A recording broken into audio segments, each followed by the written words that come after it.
जय जगन्नाथ बंधु। गतकाली मु मो सांग को आनिया पई स्टेशन जाउथली।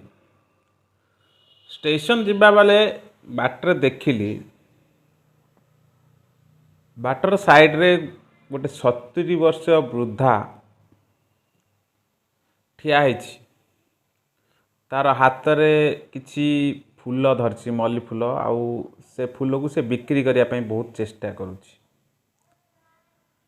तापर मु किछि बाट गला परे स्टेशन साइड रे देखिली गोटे 15-16 वर्षर पिला मु जस्ट सेठू ओल्हेला परे मते पैसा मागुछि, बाबू मते किछि साहाय्य कर। मु ए दीटा दृश्य देखला परे किछि भाबी पारली नै। गोटे वृद्धा 70 वर्षर वृद्धा तार परिवार दायित्व पाई सी केते स्ट्रगल करुछि। आर बटरे गोटे छोट छुआ कहले कौन हम 15 वर्षर पिला से भिक मागुछि। आर आंसर आपण कमेंट रे जणैबे कारण मु द्वंद्व रे रही गली।